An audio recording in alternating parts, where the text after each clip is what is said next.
Welcome to the first step of building your photo formula, composition and styling.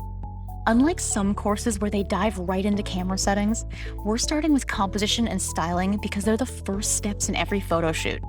The objects you choose and where you place them affect how you light your scene, how you shoot it, and how you edit. So it only makes sense to start here. So let's dive in. Before we start composing a scene, it's important to have a foundation. Without a foundation or an understanding of our preferences, we're just placing objects on a surface and hoping it turns out pretty. To start, I find it helpful to think of composition and styling as two different things. Composition is broader than styling. It's the framework that determines where you'll place everything and what areas you'll leave bare. The goal of composition is to first draw your viewer in, then guide their eyes around the scene to land on the most important elements of your photo. Styling, on the other hand, is more specific. It's the objects you place into that framework and how you orient them. It's also the creative additions, like a sprinkle of crumbs in the foreground, that add visual interest and fill the space. To put it in the context of a home, composition is the architecture and styling is the decor. In this lesson, we're introducing 5 composition concepts we'll be using to compose and style our scenes in the next lesson. The goal of these concepts isn't to tell you 5 rules to follow. It's for you to discover your preferences when it comes to each concept, so that you can apply that set of preferences when you start composing. This will make you faster at composing, and it'll make your choices more intentional. The 5 concepts are lines, the rule of odds, negative space, cropping for mystery, and visual interest. As I compose every scene, I run through these 5 concepts and consider which ones to use. Since I'm a massive fan of acronyms as a memory device, I remember them using LRNCRV, or Learn Curve. I love this acronym because it's so accurate.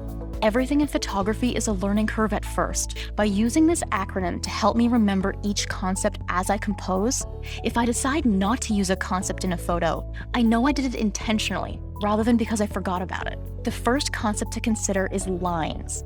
Lines add structure to your scene and guide your viewer's eyes around it.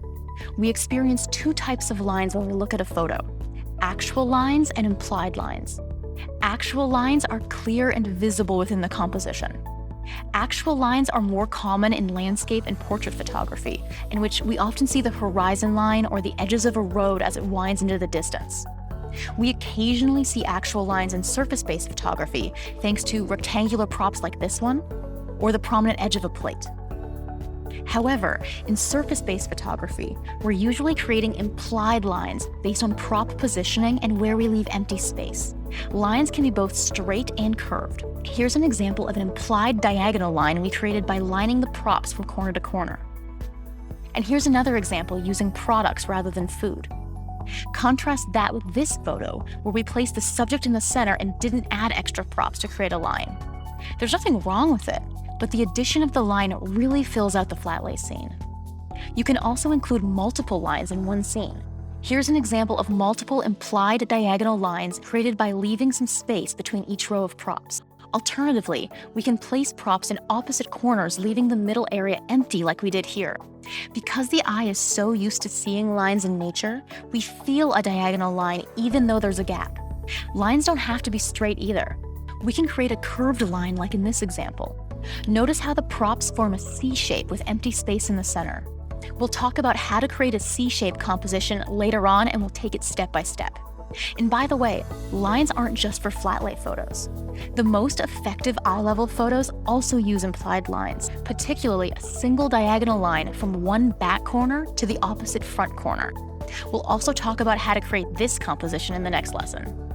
The second concept is the rule of odds. This rule states that when you're photographing a group of subjects, for example, multiple bowls of soup rather than just one,